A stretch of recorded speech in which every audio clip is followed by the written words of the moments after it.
We're rolling? Okay. All right, this is the Asbury Park Planning Board. This meeting is being held in compliance with the Open Public Meetings Act, Chapter 231, Public Law 1975. Adequate notice of this meeting has been provided in the following manner. Annual notice was forwarded to the Asbury Park Press and posted on the municipal bulletin board. All notices are on file with the Planning Board Secretary. Fire exits are located on the east and west side of council chambers as well as the rear of the building. Anyone with a cell phone or other device, put it on silent mode for the duration of the meeting. And join us in the Pledge of Allegiance. I pledge allegiance to the flag of the United States of America and to the republic for which it stands, one nation, under God, indivisible, with liberty and justice for all. And unlike default New York, we will be continuing with the Pledge of Allegiance. Here, here. No. 21st, 2016, 7 p.m. Councilor Ron Clayton. Here. Councilor Joe Warner. Eric Iverson. Sarah Van Towery. Here. Joey Carrillo. Here. Drew Syfax. Here. Rick Fairbeck. Here. Robert Krizak. Here. Jim Hess. Here. Okay, so there's no applications on for this evening. There is just a referral from the Mayor and Council for Springwood Ave redevelopment plan proposed amendments. Michelle, if you want to be sworn in, we could begin. Does someone swear or affirm the testimony you give during this proceeding to be the truth, whole truth, and nothing but the truth? I did. State your name and your affiliation with the city. Michelle Alonso, Director of Planning and Redevelopment for the City of Asbury Park. I'm also a licensed professional planner with the state of New Jersey. Thank you. Good evening.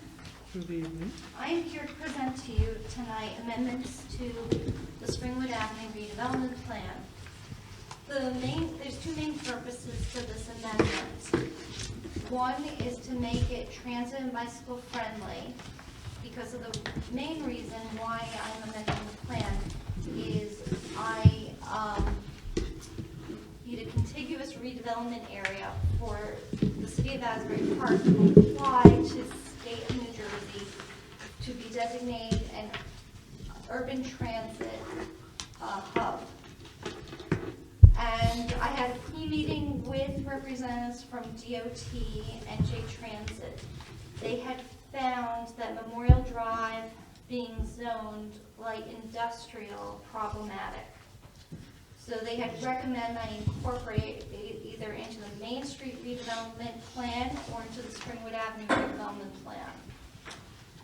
I don't know if the board was aware when the board had adopted both redevelopment plans, Springwood first, Main Street later, Memorial Avenue was never included in any plan, and it remains a light industrial zone.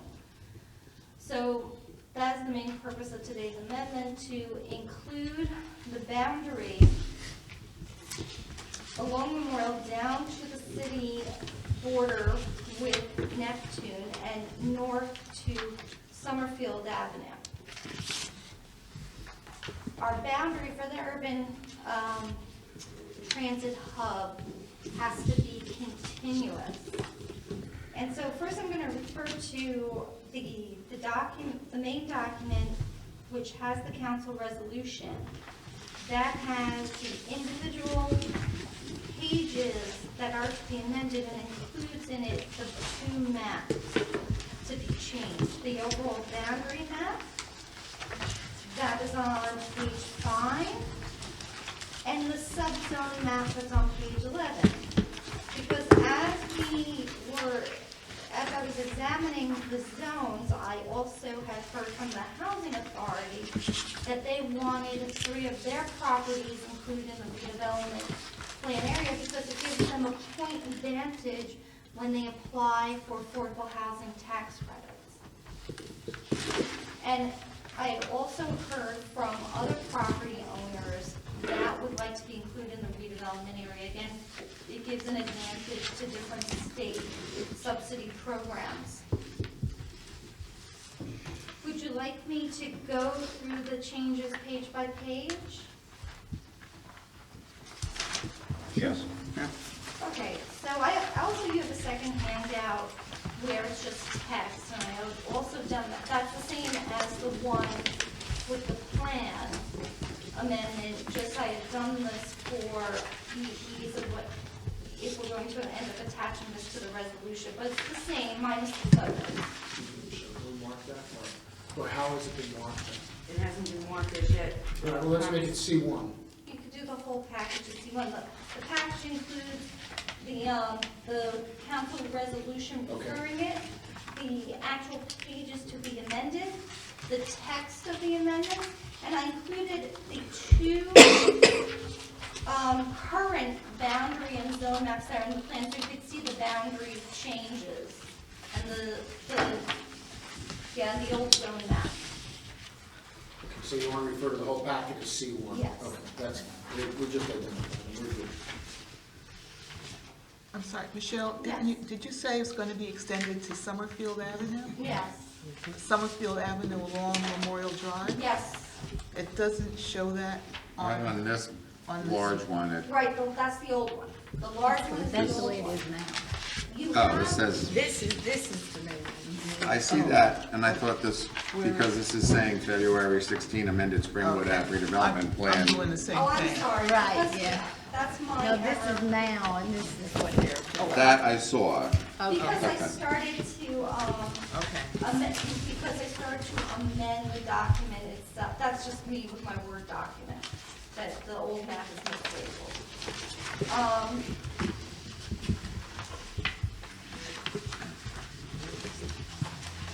So the first, Can I ask you a question? sure. Going up Can you towards check Summerfield in the resolution? Avenue, at Bangs Avenue, it pops back out. Is that, why is that? To include some people that wanted to be in it? Yes, there was a project that went to the zoning board of adjustment at 201-301 Memorial Drive Uh-huh.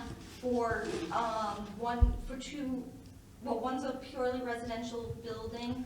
The other one is a mixed-use building with artist live work, gallery, and residential. That property developer asked to be in the plan because it gives him an advantage in applying for some of the state subsidies. And also, we could be considered for a long-term tax abatement. So Okay. that follows That's his why it bumps out there. property line. Okay. All right, thank you. You're welcome. Yes, he actually bought up all the buildings on the block that are currently industrial. Okay. And plans to make them residential mostly. That was approved by the zoning We board, approved that Trip, That was, okay. Trip Brooks Trip was. Brooks. Oh, okay, all right, okay. Right. All right, And he went to the zoning board because it is zoned light industrial. okay, That? thanks. I thought that went to zoning, I didn't think it It came came to to that. two. No. That was just zoning. Just zoning. They went to Yeah. the. All right. Oh, your other hat, yeah. That's why you remember. Oh, that was, I'm sorry, that was council. Oh, never mind. Never mind. I was like, I'm usually pretty good at remembering. You had me questioning I knew this. we didn't see it. Oh, No, I'm not. Since I'm both, I don't know. No, you're good. thank you. So then, page 17, statutory requirements. I'm including a paragraph that is the statutory basis of how I could include these lots.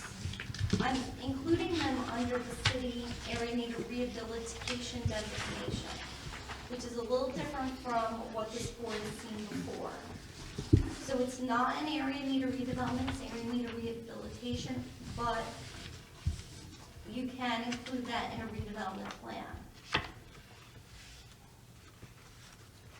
Does anyone, actually, should I continue, or does anyone have questions about that designation? If you could just speak a little bit more about that. Sure. So, the city citywide has been declared an area in need of rehabilitation since the early 80s. The only power this municipality has utilized with that designation is short-term residential and short-term commercial tax abatement. That's the underlying designation that permits a municipality to offer those to developers.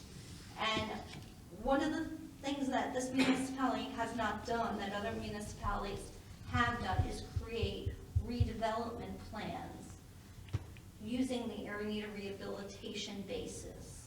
The difference between an area in need of redevelopment and an area in need of rehabilitation is that you cannot use condemnation in an area in need of rehabilitation. But you are permitted to designate a developer. You are permitted to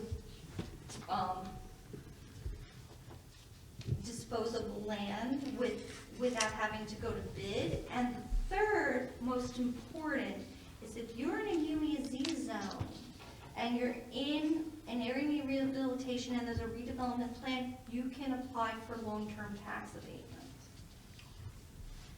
So what it does, and it's been utilized by municipalities more since the landmark 2006 Galinton case, which has made properties harder to blight in New Jersey. Municipalities have been relying upon the area need of rehabilitation statute in order to incorporate properties, usually developers who want to be in a redevelopment area, into a redevelopment area. Because the other benefit besides long-term tax abatement, as I had stated, is with the 9% affordable housing tax credit, you get extra points for being in a redevelopment area. So this is something new for Asbury Park, but something that I've done in Newark and has been done in Jersey City. And so I'm going to skip to my last page, because that's also why. Michelle, before you go on Sure. further, you mentioned that this applies to a UEZ zone?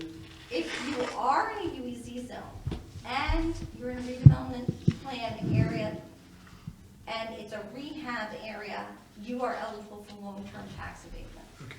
How does what's the effect? UEZ has been basically unfunded, and do the areas still apply? They do, because even though we are no longer funded as a municipality, there is a UEZ boundary. There is still a person with DCA assigned to us as a UEZ zone, and businesses still can charge a 3.5% sales tax. The difference is the municipality doesn't get the money anymore. The state of New Jersey gets the money. That figures. Okay. The other advantage for the city is that, for example, the projects going forward on Springwood Avenue, it enables us to go after monies that we could not get before because we're going to get additional points. And that's why it's so important that we be designated a transit hub. Other cities have taken advantage of those monies because we never finished the process. The process began a couple of years ago, but it was never completed, and therefore there have been grants that have come up that the city could not apply for because we didn't get that designation. Right, so that was, even though that was the main reason why I took a look at amending this plan, because I had met with DOT and they told me all the steps I need to do, and one of the things they said before I applied is that the regulations in the light industrial zone were problematic, and that you have to have transit-friendly, bike-friendly, pedestrian-friendly regulations. Maybe vibrating on the chair. I think you should shut it off because it's interfering with both recordings. I think it took care of itself. So,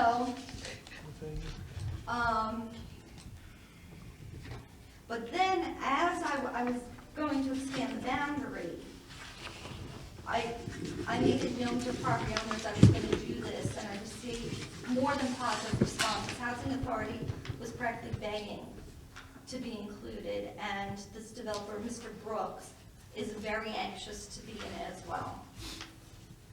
But as I said, the Asbury Park has not seen this tool used before.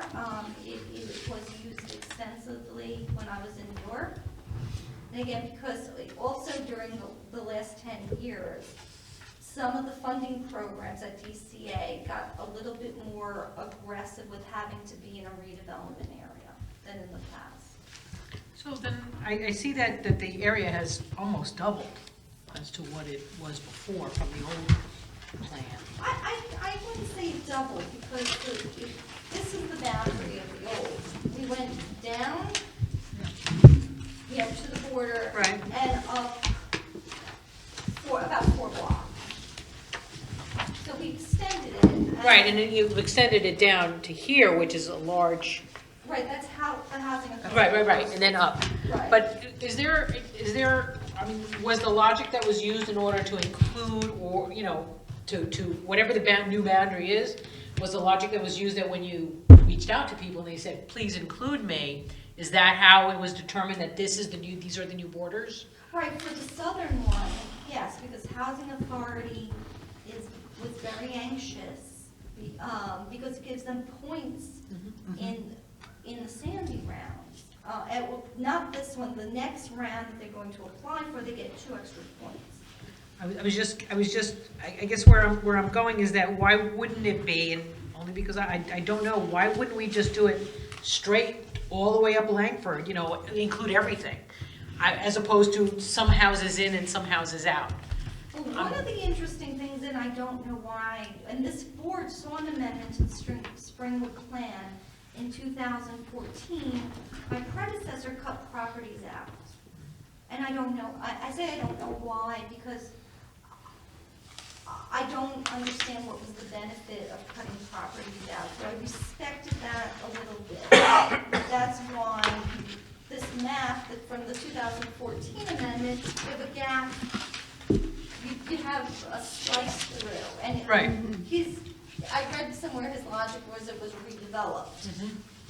But so what that also did, I definitely it has to be contiguous for the grant, for the designation proposal. So I'm glad the housing authority was on board, because I had to reconnect the segment. Right. To And then, south. and then when you came up here, I was just wondering, is that, why there was such a zigzag that came through here? Is that because certain people wanted to be included and others didn't respond? Well, no, it was because the next property up is a housing authority property, and it follows that boundary. Okay. And then the next boundary is Tripp Brooks, and Okay. that's the boundary of his property. And then the next one follows the footprint of his development there. And then the next one follows the footprint of the industrial building there, because after that, it's lower density housing. But couldn't that part, as Barbara was saying, all the way on over to Langford, couldn't that be designated as residential, the yellow part, and make it not be so, included? Well, I tried to be conservative, rather than just, say to individual, property owners, come on in, let me take them. And these are all privately owned homes, including my own. Yes. So this particular area is not really in Not really in need of need of- oh, okay. rehabilitation. Oh, okay. All right, so that Well, makes that's- sense. So, that's- and So and it's thanks like for- there are churches.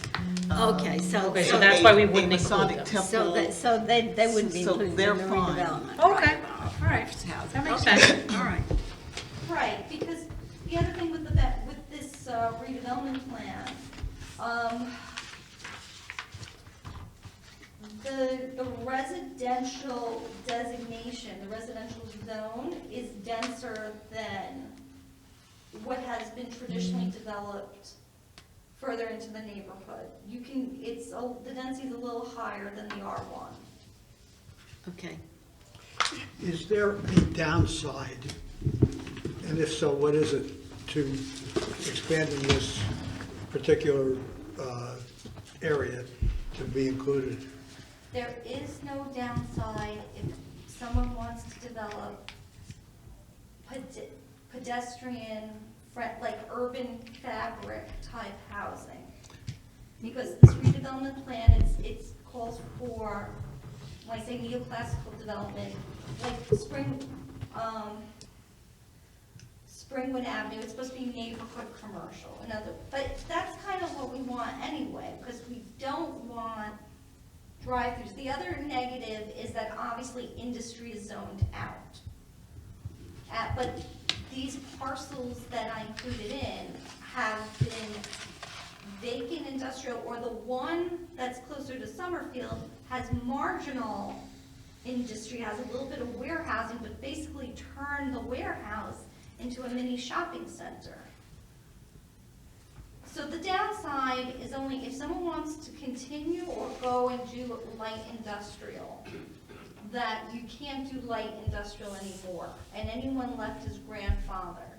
But saying that, we're seeing a little bit of a trend as, of course, as Asbury Park is getting more and more press in the New York Times, we're going to see some more of the industrial buildings up Memorial Drive come in for residential conversion.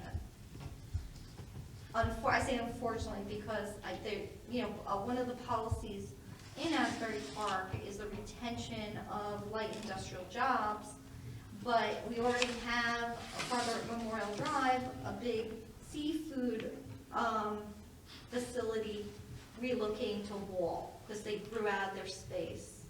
And that facility is for sale, and the price is dropping because they can't find another interested industrial user. Well, it would seem to me, just thinking about the area, that you have an awful lot of vacant land or underutilized land in the area that you're proposing for expansion of this. You have the area between the tracks and Memorial, where that little strip mall is, and the parking lot that's currently there now. That is underutilized. And I just can't see any, under its current zoning, I can't see any expansion of that area. And then on the other side of Memorial, you have some vacant land.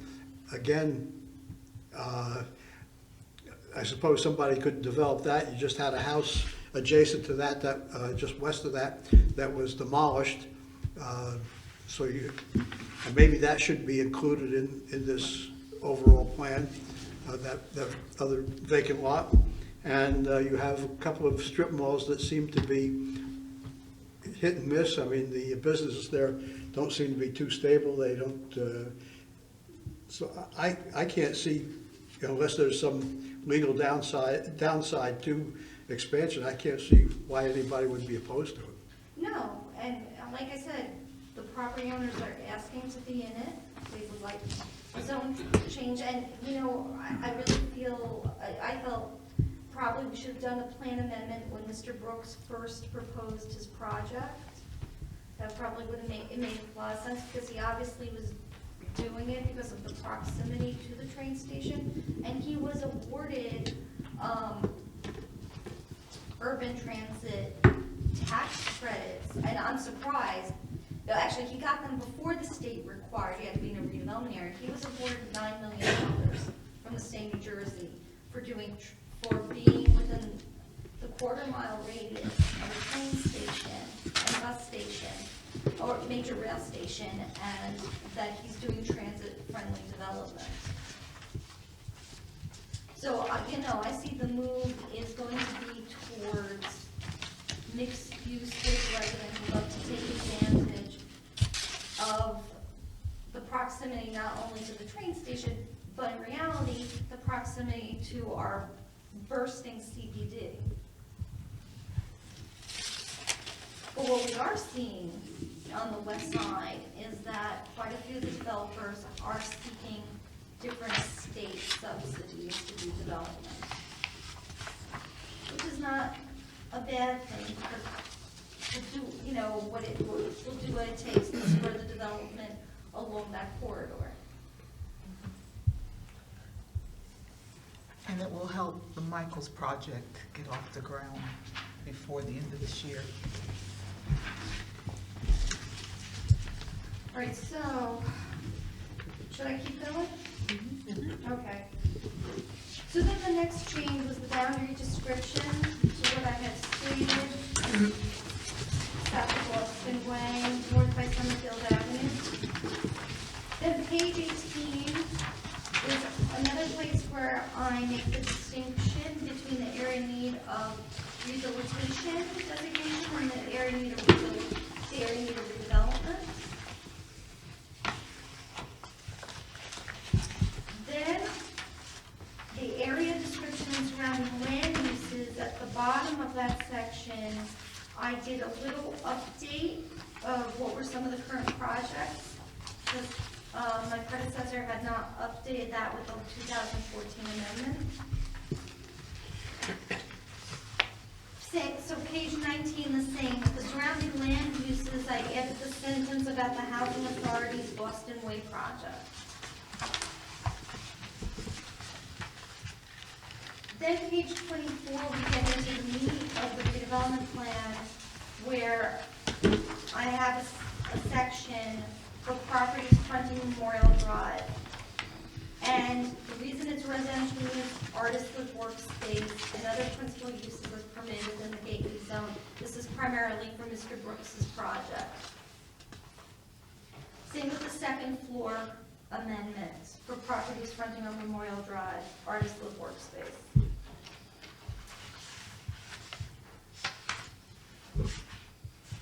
Then on page 25, at the bottom of the page, for the project of 201-301 Memorial Drive,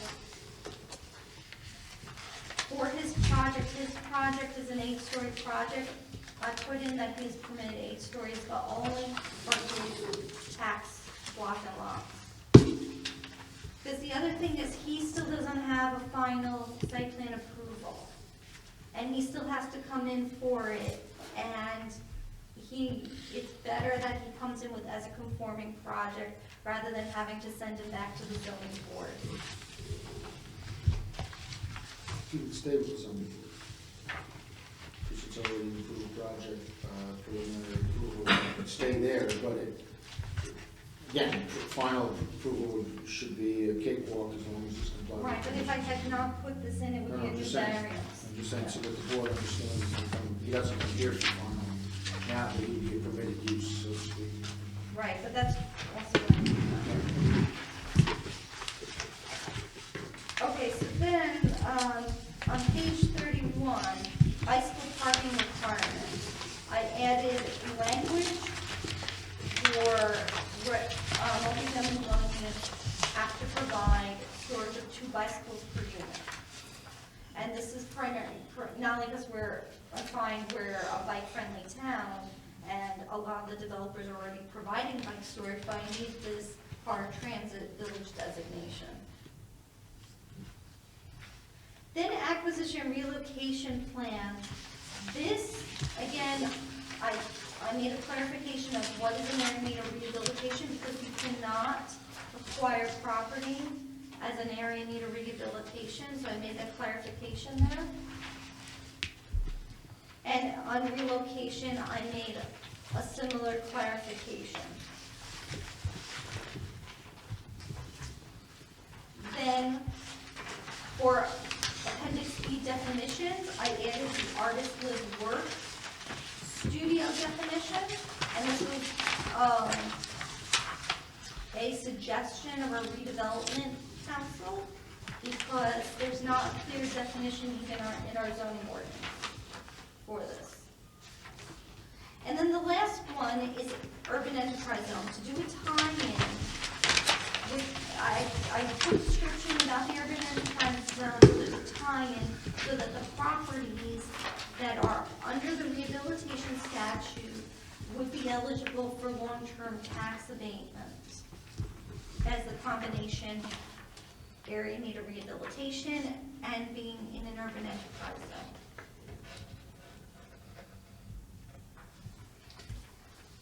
And that's it.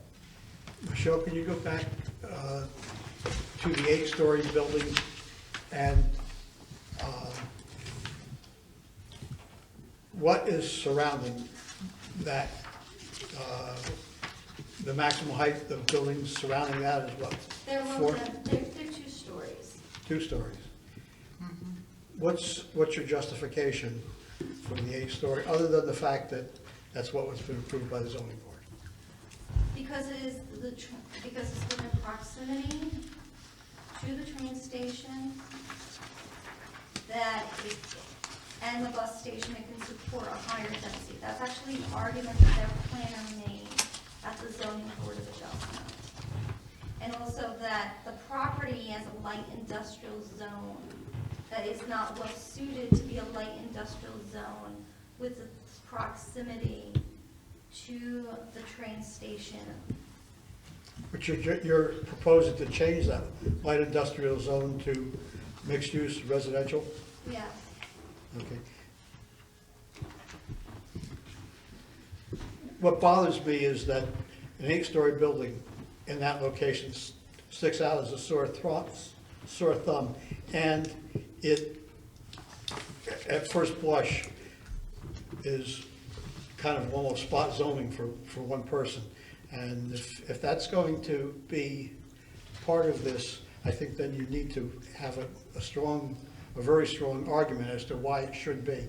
And maybe Jack can give us some. Well, it's already been granted a variance, so it's gonna be, whether you do this or not, it's still gonna be a reality there. No, I don't have a problem with it, but what I'm saying is that you need to have a good justification. But as you say, it's already been approved. Right, yeah, so the board accepted the testimony, it's right across the street here. Yeah, This land has been laying fallow for years, it's not likely to be industrial, and essentially why the argument is, why does it make sense to put industrial there when you got a transportation center right here where people can walk to train, to go to work and so on. It's just an outmoded, outdated plan. use of the land, and there's nobody coming in to make use of it. It's sat fallow for God knows how many years, you know. Well, as someone who lives there, I came before the zoning board and protested the fact that they were going to put an 8-story building in front of a bunch of 2-story houses. I feel like it's a wall. I'm very in favor of the project. I'm not in favor of the height, but of course, the zoning board did not listen to me. So I just wanted to. You know, They listened to you, they didn't agree with you. They didn't agree with me. At first blush, it looks like classic case of spot zoning. But let me tell you, in a redevelopment plan, you can spot zone.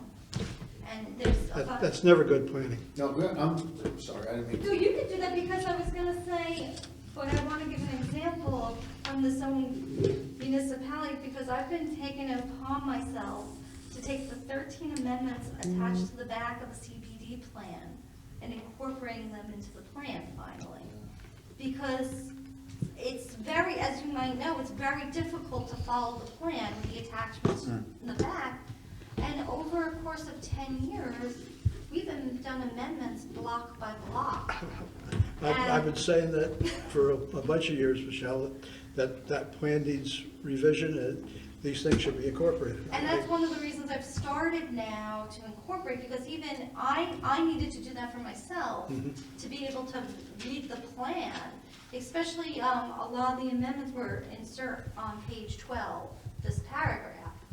And then 2 years later, it was like, strike that paragraph, or strike part of that paragraph, and replace it with this paragraph. So I've been doing that even just so I can digest the Figure out plan what's and going on. comprehend it. Because you're actually gonna see 2 requests we're having 2 requests again for plan amendments. Again to that plan, but I need to understand that plan a little bit better. But saying that about spot zoning for redevelopment, the sad thing is that some of the structures we have with the state, I shouldn't say call for it, but if there's an individual project that you like as a project itself, and again, I'm thinking about the Trip Brooks project, it's very specific. And the zoning board had approved it. He went after a major state subsidy and surprisingly got it. So it's a very competitive subsidy. And that we kind of already, the state of New Jersey and ourselves, the municipality, already gave a blessing for him to do that there. And by him going to the zoning board and being a special case, we kind of already blessed it as an individual case. doing very specific zoning for there, because like Jack said, it's already done. And so what if I don't put it there, and think the other height, it creates a new variance for him when he goes for final. He got preliminary and final together, it would be done, he's good for that, he's good for 3 years with that. And you know, as soon as he pulls a building permit, he's good indefinitely. So I feel as though it's okay to do it on specific case-by-case basis, where we, the municipality, the board, the council, you know, the policy, feels that it's a good development. Just listening to what you said, I don't necessarily disagree with you, but it seems like it started from the top down. He got a subsidy from the state to do this, and then he went, you know, just because the state says it's good doesn't mean it's good for Asbury Park.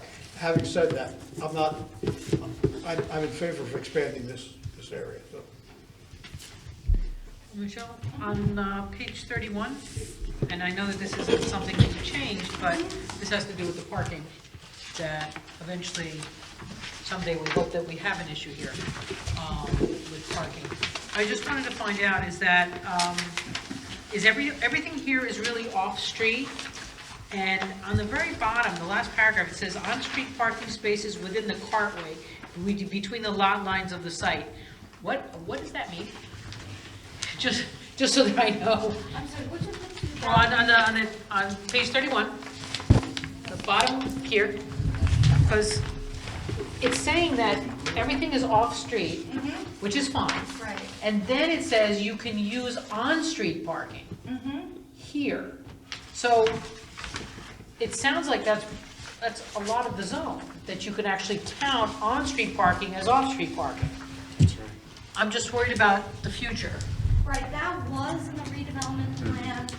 When it was adopted, I didn't touch that because it is a little bit like the CBD was 20 years ago. I'm letting, you know, I was gonna let it be now because we haven't seen any major development, or at least we have not seen anyone put a shovel into the ground yet. That is something we can re-examine. And would the board want to re-examine that right now? Well, that's why, I mean, I'd like to put it out there because obviously you know that we have issues. Yes. And I definitely. you know we have issues. Yes. I mean, I'm fine if all of this is off-street parking, then this is, you know, all the parking requirements and the different uses are fine. I think that the school 1.5 spaces per worker is high, but, you know, that's not for me to decide here or there. But I was just wondering if, should we even include that paragraph there? That says an alternate approach to meeting the off-street parking is to use on-street parking as part of it. If you would like to strike it, we can do that. I think so too. Let's take it off. Okay. Is everyone in agreement with that? More than an agreement. Yeah, I think that's a good call. And then the Road board, building problems down the road if we keep it there. So that whole, That whole Just that paragraph paragraph comes out. is going, okay, at the bottom of 30. well, I was gonna say, well, let's just make a notation in the record that is page. It's page 31, 31. the last paragraph. Alternative approaches to meeting the off-street parking. It's requirements. one paragraph. It's only one paragraph. It's the bottom paragraph. That little bottom. This little bottom paragraph right here. doesn't carry full, yeah, Right here, that's yeah. it. Well, Oh, it's not on that. 32, we don't know. It's on this, That's Michelle. because I ran out of that. Okay. I have it in front of me. No, it's. Assuming it doesn't go to because page the reason it's 32. not in your, I have 2 copies. Well, for clarification, why don't we take one of the copies that the board members have, start marking that up and make it the official annexation to the resolution? Okay, well, let's do that. Yeah, that would clarify things? Yes. So why don't we grab, someone give theirs up, give it to Yeah, Michelle. Oh, actually, here's one here. Oh, here. There's an extra here. Let's edit it out. what Mark it the board off. Here you go. recommends that That's be an extra. stricken. Yes.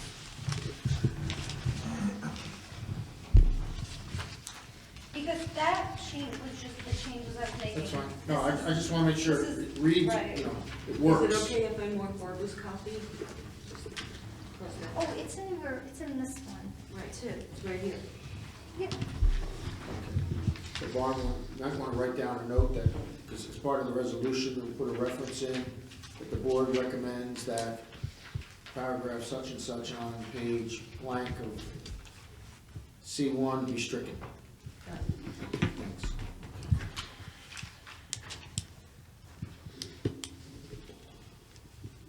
So since the housing authority is now in the Springwood plan, they would have to comply with this parking requirement? Yes and no.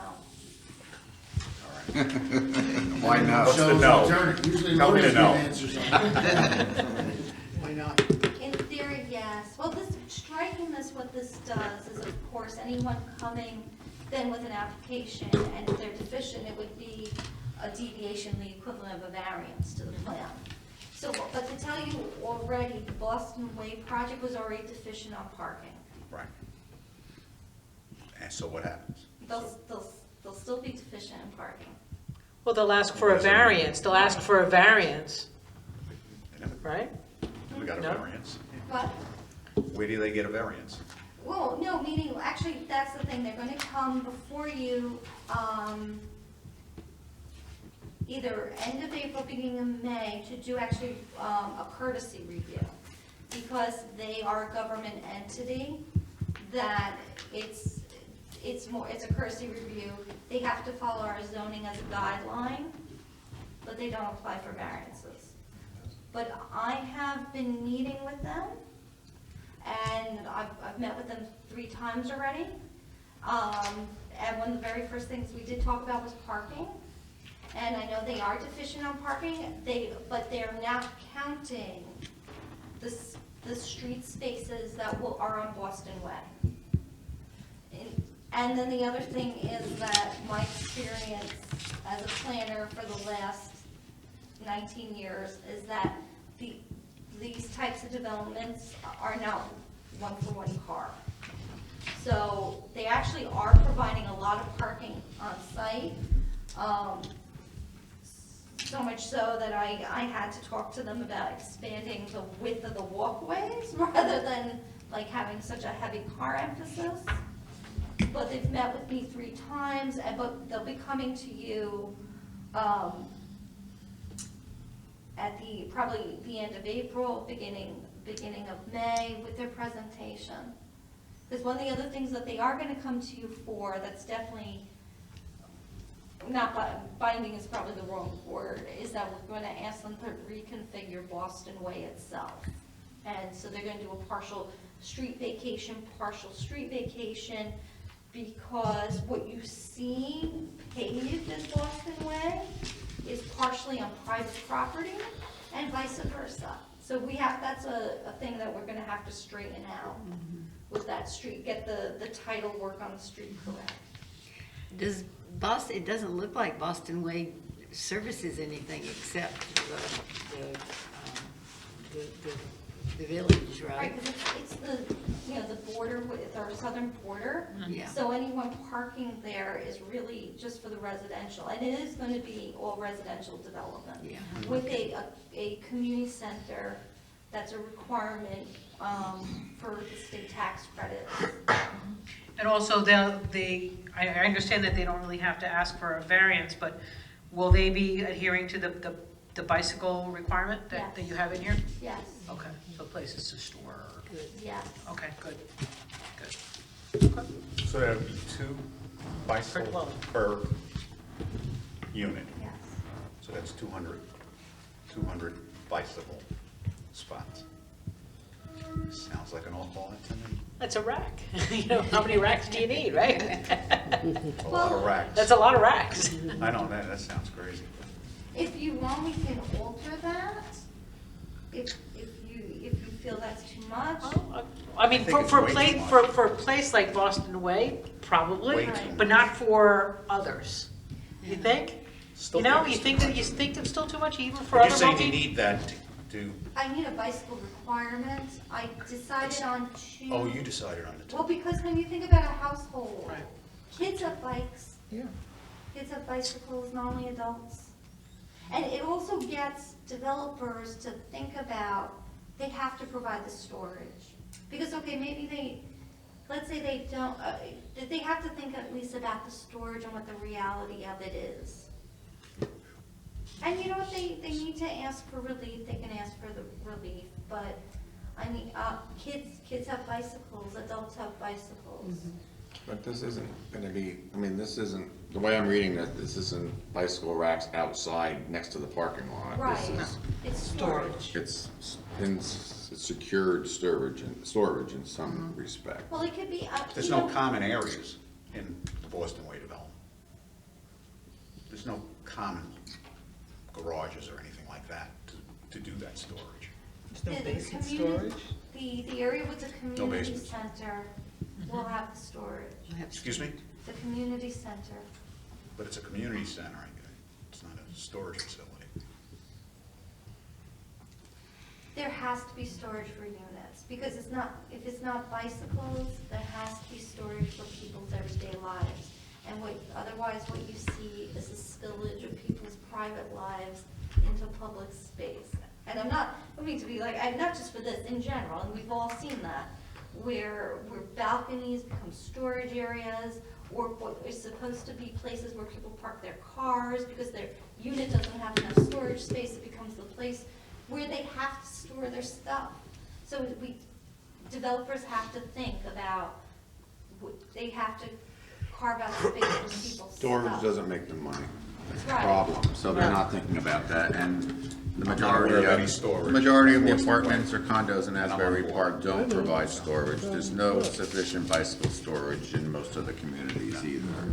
And look, the bottom line is, asking a developer to find a place to put 2 units bicycles, I think it's great, I just don't see how it's gonna happen. But then it becomes it becomes a variance, and then we decide. I'm Yeah. just, No, not, but but I not think just you're for right. Boston Way, I'm just Yeah, saying for just in all of general. the development, Yep, you know, I yep. mean, look, we've heard a lot of applications, I'm in a lot of buildings in Asbury Park, and Long Branch, and other areas. You don't, I mean, it's hard to come by. Right. I'm for it, so don't misinterpret what I'm saying, I just don't see how they're gonna comply. It'll make them think, and they might No, become really I creative. think it's a good with place coming- to with start. coming up I don't with some think it's a bad ideas. place. I would leave it at 2. Yeah. Yeah. Yeah.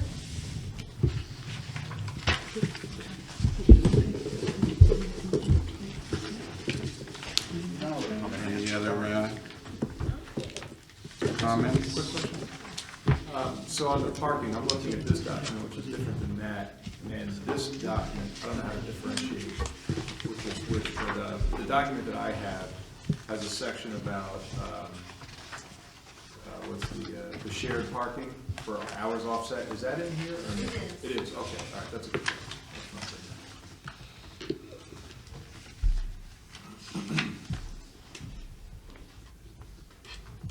If I may, is it consistent with the master plan? Yes. More, yes, and this is a little bit more. Mark, can you put down on that blank spot on the last page, that resolution, that I assume that there's a finding that proposed amendments with the recommendations of the board is consistent with the master plan, or are consistent with the master plan? There's another paragraph that doesn't appear on page 31. So let's just make sure everybody sees that. On the other handout, the other paragraph in the Springwood Ave Gateway Zone and Springwood Ave Neighborhood Commercial Zone, a shared parking allowance will be made when weekday uses are combined with evening and weekend uses in the same building. The number of off-street parking spaces serving multiple uses on the same lot may be reduced through shared. So if we're striking, yes, thank you, and when I was looking at this, I'm like, is there something on page 38, right, or 32 that we didn't have? But it's actually there. But it is here, so is this Read it again. here? Here you go. Page 49?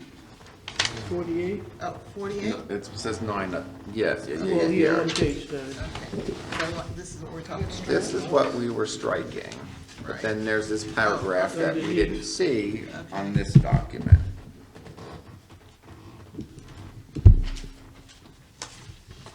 Oh, because this is what ended up on being page 32.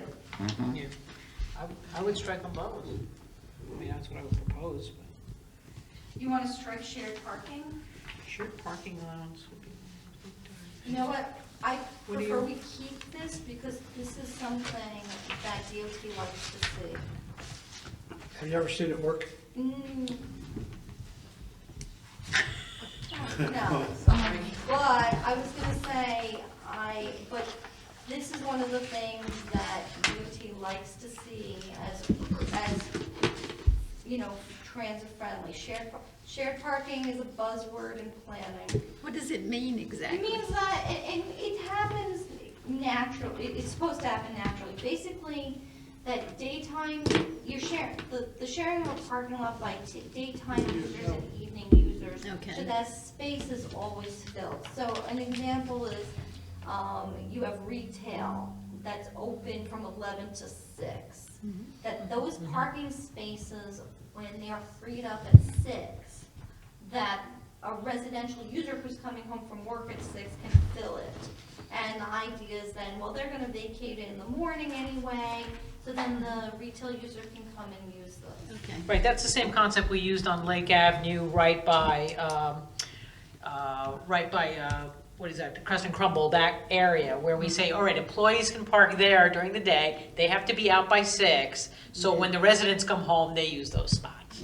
That's the concept that we used in the parking. How does that work? Yeah, well, It's working, they're out. Are they They're out by out? that time, or else they have to pay, or else they get a fine. or else they have to pay. Or that's just like the parking lot where on the other side of the train station. Say that's used for people who are using the train to get into the city, and at night, if the Right. JAMS project is there, those people can then park in that same parking lot because Okay, it's all right, so vacant. that seems to make sense. Yeah. Okay, thank you then. No harm. All right.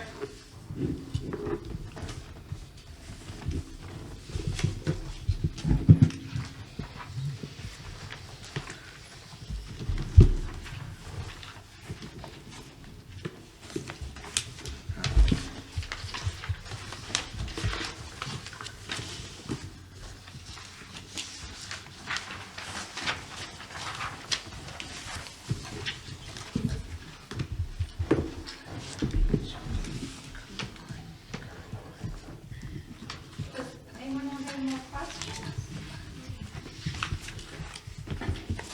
So for expediency's sake and for economy, Michelle had asked, which is not uncommon, to do a resolution, generic format, so that we wouldn't have to wait 2 more weeks to get this back to council and so on. So I did, I sent everybody a copy. The specific findings are gonna be referenced in the report that Michelle just read from. There's a preamble on page 1. That'll be a specific finding. Anything that was added in, Barbara has added to the resolution. So it just annexes the report to the resolution, and we can make a finding that it's consistent with the master plan, and off you go. Back to council. For them to act on.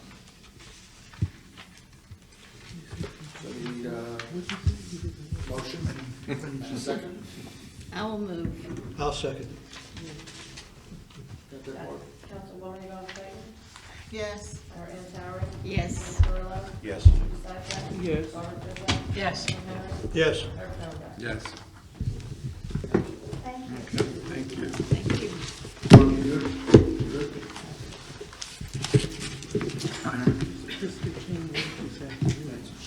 So the next item is explanation, Right. the resolution adoption process by board attorney. Okay, I wanted to point out to the board, I know we have some new members, new members not here. Just so that the board understands, anytime I get a complex application, especially in the redevelopment areas, where there's a lot more conditions, as you can see, based on than somebody coming in for a simple site plan application. It's always been my policy, because you can miss things, and you wind up with developers council coming in to ask for amendments and so on, that I always give, after the board gets the initial copy, the board a day or two, and then I give a copy of what I've done to the developers council. It gets another set of eyes from that perspective. I never just say, yes, I'll give it to you. I always make sure that you're aware of what I'm doing. And it avoids adopting the resolution, then they're not saying they're not agreeing with it, and they have to come back in for subsequent meetings. It just turns into a never-ending process. And I only do that for complex applications, but I wanted the board to be aware of that, so that I can, that you might hear somebody say, well, you gave it to XYZ, but you didn't do it for A. I figure out which ones I think are most complex. Those that have redevelopers agreement, 10 or 15 conditions of approval, things like that. So I just wanted the board to be aware of how I proceed with the resolutions, and so that the board is aware if somebody ever questions it. It works. So I've been doing it for many, many years, so I just wanted the board to know that. And that brings us into the modified Asbury Hotel resolution. Right. Yeah, that one, there it is. Okay. Yeah, there were some very minor changes. I had to change the lock and block reference up top. The proposal to put the lifeguard stand, which was movable and so on, was at the applicant's option. No one will say if the lifeguard stand is not there to be used as a projection booth or something. It has to be there.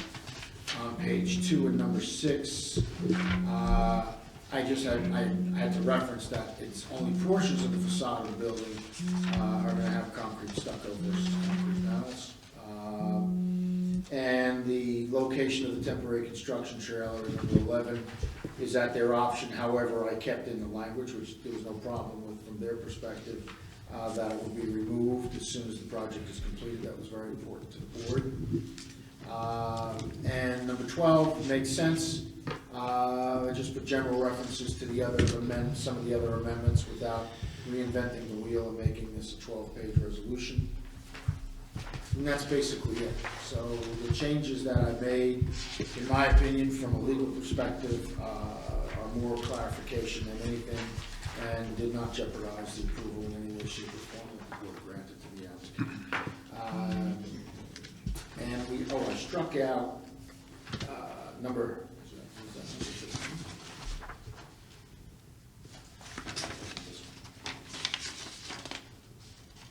Sorry. Never mind. No? Okay. All right, so I made a motion to adopt it last time, and I'll make it again with the changes. Second. Sarah Ann? Yes. Councilwoman Don Clayton? Yes. Sarah Ann Fowler? Yes. Brian Zerillo? Yes. Judy Syfax? Yes. Barbara Krizak? Yes. Tim Henry? Yes. Eric Carlson? Yes. While we're talking about this project, I don't know if any of you have seen that they've put white styrofoam up, or white foam board up on that portion, the cementatious stucco. I make sure they're not doing EFS. Make sure they're not doing a synthetic stucco over that. I suppose they can put wire mesh on it and put real stucco on it, but it's a little bit problematic that they've put the insulation board up. Because that's what EFS is, exterior insulation finish system, so. I'll send a construction official down there tomorrow. Pardon? So I'll send a construction official down. Okay, yeah, just make sure that they're going to finish it with cementatious and not synthetic stucco, because synthetic is problematic, it's so easy to damage. Okay.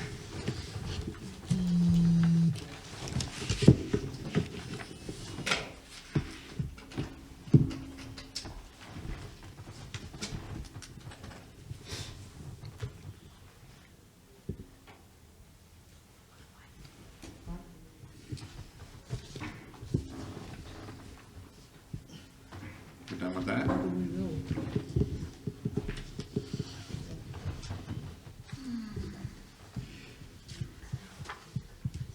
Spit it out. Spit it out. Spit it out. Herb, are there any other items we're going to discuss? If not, I got something I'd like to bring up. I'd like people to take a look at the parking lot on 4th Avenue. just east of the, excuse me, east of the bowling alley. Those lights on that parking lot adjacent to the bowling alley, the ones they say were existing, take a look at them. Holy smokes, I mean, you know, It illuminates the whole side of the building, yes. well, not only that, but many other areas too. I mean, that's way out of scale. When you go by, you take a look at it, I mean, this is brighter than midday sun for crying out loud. And I don't know how it, Jim, on the east side of the building? I'm sorry? On the east side? On the east side of the building. Yeah. I understand, Mural? well, they have a little spotlight on the mural, but there must be at least a half a dozen other pole-mounted fixtures. And I don't know how they got approval for that. I don't recall seeing that come before the board.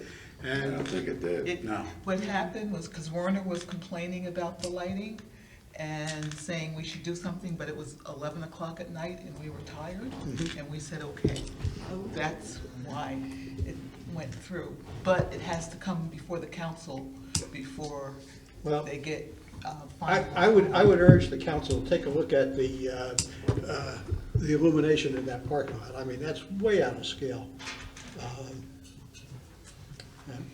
A blind old man like me can sit there and read a book with no problem at all. These lights were existing or just put in? Well, they look brand new. The applicant said they were They said existing, they were existing. but they sure haven't existed for very long. I don't know. Probably not a long time, but they were there before the application. Oh, yeah, Really? definitely. Yeah. Yeah, I agree with you, Herb. They were there before the application, but how did they get there? Who approved it? I mean, you That know, was this is us. self-help. Most likely. How about painting them black? You know, I mean. What, the lens?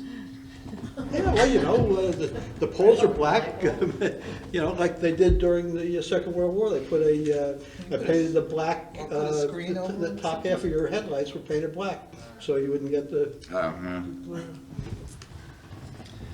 No, in all seriousness, that's a board issue. That's a board issue Yeah, it to deal with the board. So if you get, the proof is in the pudding, if you get involved in an application like that and it becomes 10, there's a case law that says you really shouldn't take testimony after 10 o'clock, which is the reason why the board is finished, because everybody's tired from a long day.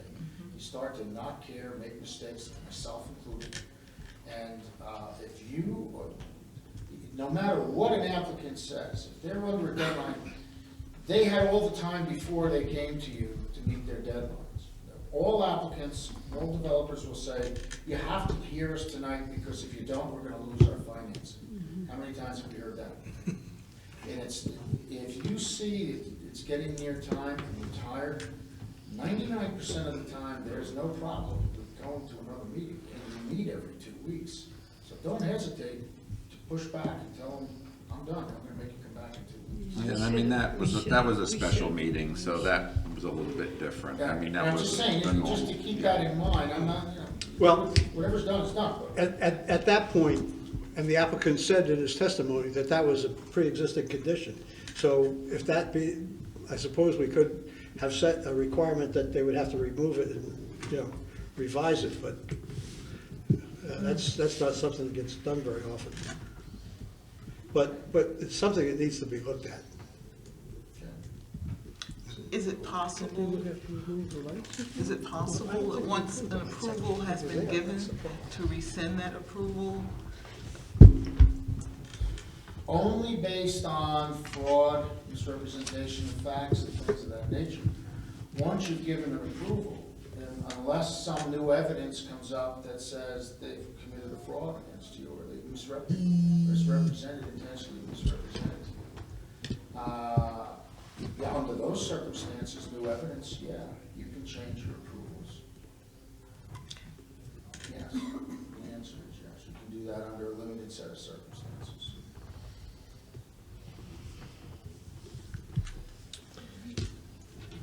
But that was on this stuff, it wasn't on them. So, go look.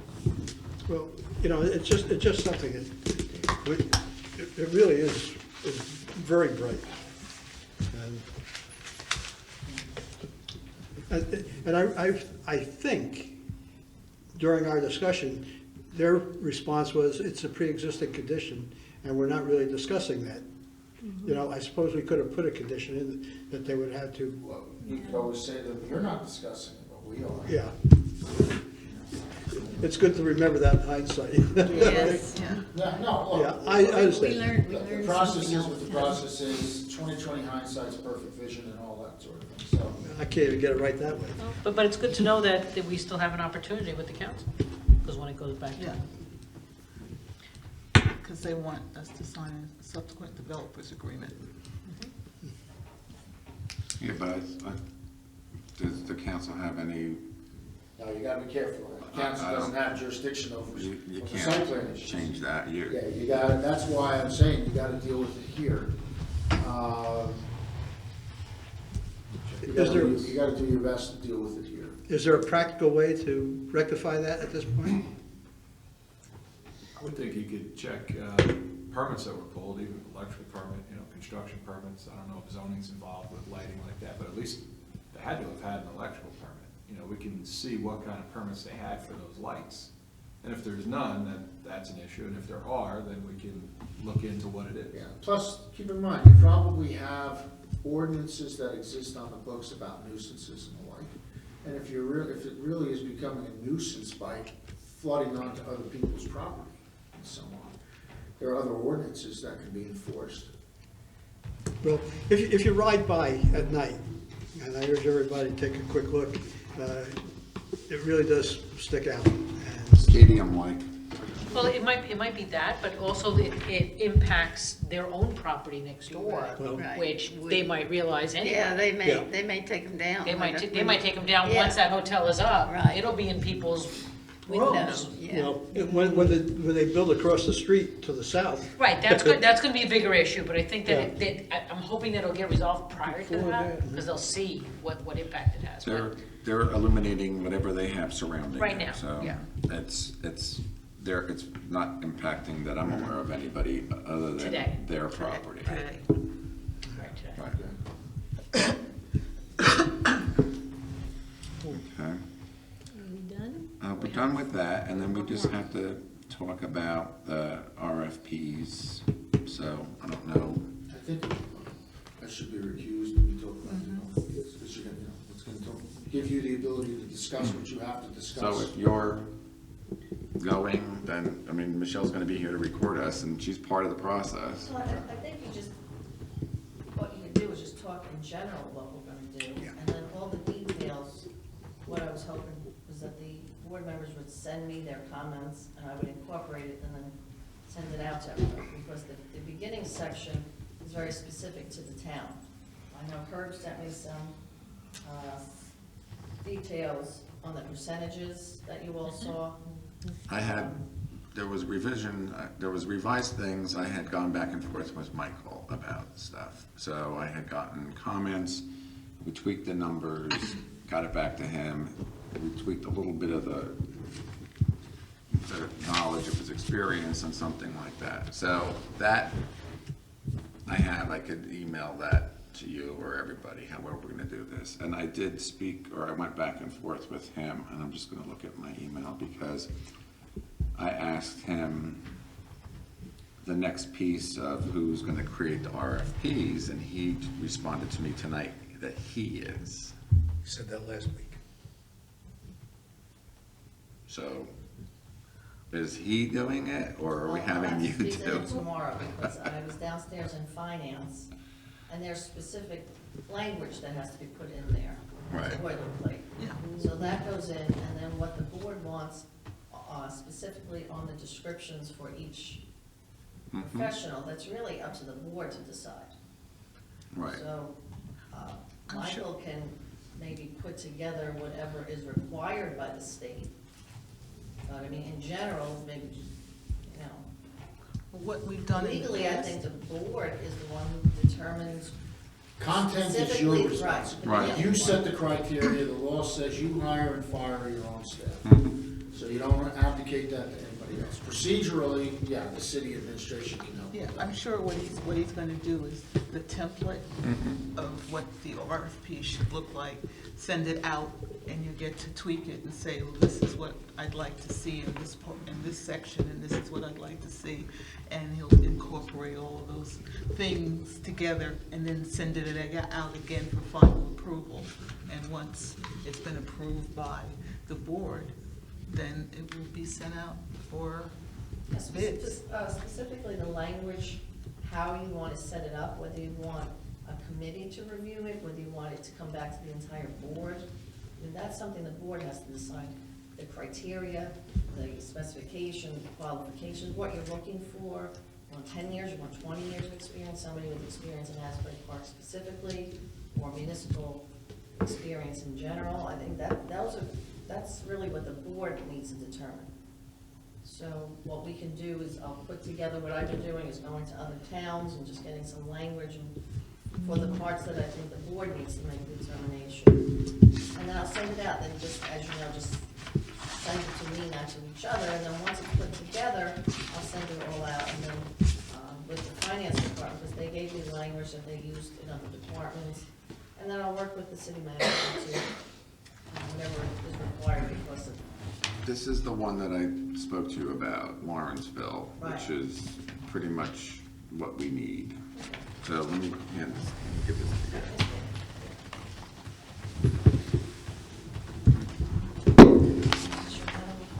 Yeah.